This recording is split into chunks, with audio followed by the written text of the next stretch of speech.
Hi everyone, welcome back to my YouTube channel. Today we're going to talk about how did I overcome the fear of oral presentations because it's the time, we're in April now and you're going to have now oral presentation, or in the future maybe in May, in June, or if you're in a master's maybe it's going to be in September like me. But yeah, it's pretty much the season where everyone is getting oral presentations. So I'm gonna tell you how I overcame the fear of it. And let me tell you that it took me years, okay? It took me years. So everything I'm gonna tell you, I didn't implement it right away. So don't worry if you can't. Like, it's okay. Like, one step at a time. So first thing I did was to be able to know my subject, the thing that I'm going to talk about in the presentation, as much as I can. So like, don't do it at the last minute, because that is only going to implement the anxiety that you have. You don't want to do that. You at least want to plan 2 weeks or 3 weeks in advance. I know you're going to be like, oh, that sounds like a lot, but I promise you it's generally going to help you. They give you time to help you, okay? Especially if you're in a master or you're undergrad. Even if you're in high school, I think they kind of give you like some time notice before an oral presentation. So take the time that they give you to be able to get familiarized with the subject and then to be able to know it by heart. Okay? So I think this will give you a lot of confidence to be able to argue that you know your subject. Now, if you're worried about the questions that you're gonna get, just think, I know my subject. And maybe this teacher does not like me and they're trying to make me fail, but I know my ground. You need to stand for yourself when you're doing a oral presentation, basically. Don't just be like, oh, this is my teacher we're talking about. This is your presentation, stand your ground. They actually want you to do that, okay? Stand your ground. Second thing I did was something a little bold. Something not a lot of people would do. You don't have to do this if it doesn't help you. But it helped me. So this is how I did it. I volunteered to be one of the first people to present. This actually helps me to not have the anxiety building in of having to present in front of people.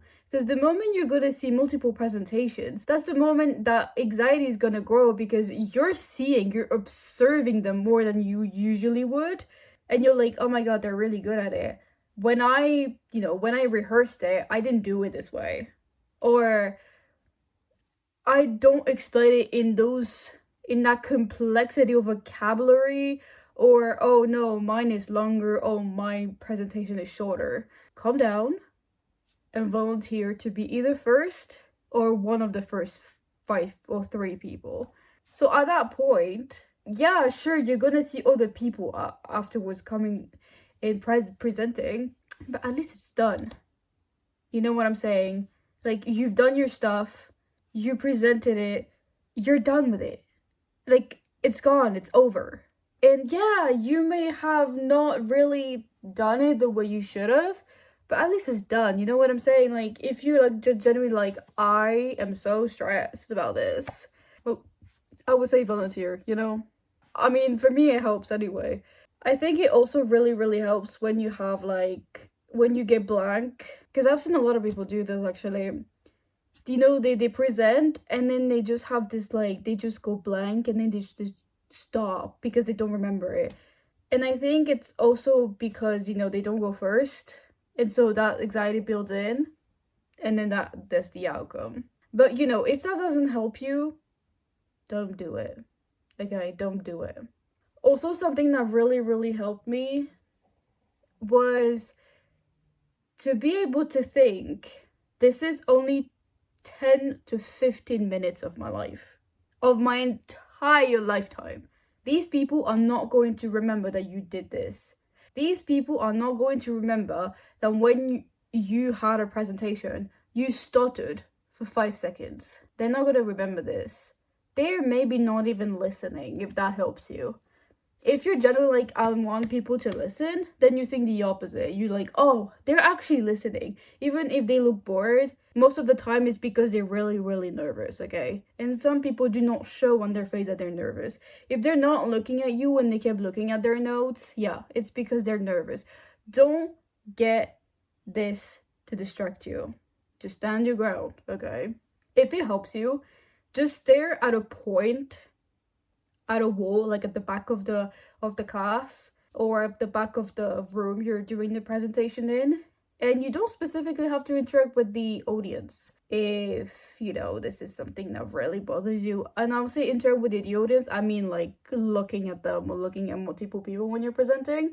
I tend to do this because I like to have good feedback of the teachers being like, oh, you were actually looking at the audience. But if it's something that is way too anxious for you, then you don't have to. Just stare at a point at the back of the class, like on the wall, or like at a picture or something, or a portrait that is at the back of the class, and just present to that, you know? Like, don't worry, okay? I think what's really important is to be able to rehearse it multiple times as well before the due date. And I would say at least 10 to 15 times. Like, if your presentation is 10 minutes long, because that's usually the standard average time of a presentation when it comes to undergrad and masters, or sometimes it could be 20 minutes. Okay, but the standard is 10 with 5 minutes of questions. Always make sure that you repeat that rehearsal of your entire presentation so many times that the next day you don't remember shit. And you know what that happens? It means that you actually know it. It means that the moment you're actually gonna go, in front of the class, you're gonna know it. The moment you think, I don't remember this, it means you know it. But you have to do it in a certain amount of time to be able to get this outcome. It sounds really confusing. It sounds really confusing, but I swear it works. It works. And, just knowing that you know your stuff makes you more confident. Like, it's okay. It's okay. I think what could also really help is to think that you're equal to the people that are watching you. I think just, put them on your level for a second. Even if you know that some of the people in the class may be more knowledgeable than you, or I was smarter, don't care, okay? Just think of them as equal to you, including the teachers. It sounds really bad because usually we're defined to have a respect for teachers, but just for those 10 to 15 minutes, when you're presenting, you're in front of everyone, you have the audience, you have your supervisor or your teachers there watching you as well, make sure that you see everyone as equal to you. They're nervous as hell. They are just the amount of level of nervousness as you, including the teachers. Because they're the one teaching you. They're also the one being evaluated about your presentation and your work in general. Even your assignments, even basic employability tasks that you have to do, that we have to do in undergrads and masters. They're also really nervous that this is gonna go well, okay? They tell you oh, this is your presentation, it's your responsibility, but at the end of the day, it's also their responsibility to make sure that you have that right. So everybody in that class, including you, is really stressed. So it's okay, I know people tend to freeze, but it's gonna be okay. It's gonna be okay. Everybody is equal to you. They're all in the same thing together, even if they have different things to present. And I think for them, it's even worse because they have to explain this when you don't have the same subject of presentation, which happens a lot. You're gonna talk about horses, this is a really dumb example, but you're gonna talk about horses, they have to talk about cats. And they're scared because they think, oh my god, what if I explain about cats and they don't understand what I'm saying? And then when it comes to the questions, I don't know how to respond, or the teacher's gonna tell me that generally nobody understood my presentation. Everybody think this way. It's okay. You know, like, you're not the only one thinking this way. And just because someone doesn't look nervous does not mean they're not nervous. You know what I'm saying? So don't worry about it. I think this whole thing really, really helps me because generally putting people in the same equal position as me makes me feel safer, makes me feel like I'm in a safe environment, and I'm not being, I am being evaluated. Some people might generally judge you, but just thinking from an outside perspective makes you think. It's a little bit of a trick from the brain. Makes you think like everybody's gonna be okay. Everything's gonna be okay. Even though, you know, you can very much fuck up, and that's perfectly okay. I generally will be able to tell you that if you touch your hair too much, or you speak too fast or too low, or it's okay. Like, it's okay. Because I think this is also something that makes people freeze, is to generally overthink everything about the presentation. Stop. It's gonna be okay. Stop. Like, it's fine. Even if it says on your assignment that you're gonna be judged on that, they actually are not gonna be that harsh. This is actually something that I've seen, and everybody was like, oh my god, I have to talk like this, not like that, you know, whole bunch of stuff. And at the end of the day, they're not that mean. They're not actually that mean. They just want to scare you a little bit so you would be professional when you're going to present. But at the end of the day, this is just 10 minutes of your entire lifetime. You're gonna be fine. You're gonna, actually, when you start to present, it's gonna go so fast that you're not actually going to realize that there's been 10 minutes passing. And then you're gonna have your questions, which your question feels a little bit more longer than the whole presentation because they're freaking questions. And then you're gonna go back to your seat and it's done. And yeah, you're gonna have a rush of adrenaline, or you're generally going to feel like you're going to pass out, or you're gonna feel really sleepy afterwards. That's normal. That's anxiety. Like, you're relaxing. You're like, oh my god, I did it. And it's okay if you feel sleepy afterwards, you want to take a nap, or you want to eat afterwards. I always bring snacks with me, and I kind of like eat them discreetly to be able to stay awake. Because I feel so anxious when I'm doing it, even though I kind of like got the hang of it, of, you know, maintaining this anxiety, because it never really goes away. You really just have to be able to maintain that anxiety to a okay level. Now, if you want to reduce, there's a multiple thing you can do as well. Well, you can go to a freaking spa if that really helps you. You can take a shower if that really helps you. You can play your favorite game if that really helps you. When you just want to like just really cool, tone down the anxiety, thinking, you know, preparing for the oral presentation, changing my perspective of it is not clearly enough, then yeah, favorite hobbies always helps. Even if you feel guilty of going to something you love instead of studying, which we get a lot when we have a lot of anxiety, and it's normal. Normal. People who tend to have anxiety have this in a common amount of times. But I promise you, just you going for 1 or 2 hours gaming is okay. Even if you go for an entire afternoon, if this is what you need, is perfectly okay. Like, I promise you that if you just take a time for yourself for an afternoon to just reduce that amount of anxiety, it's not going to affect your oral presentation or any type of assignment. It's gonna be okay.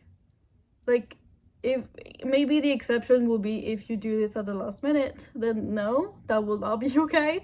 But if you take the time, like I said in the beginning, to just get familiar with your subject, do your slides, or one slide if you just have to present a poster, and then be able to know this by heart, take a little bit time for yourself and do what you love.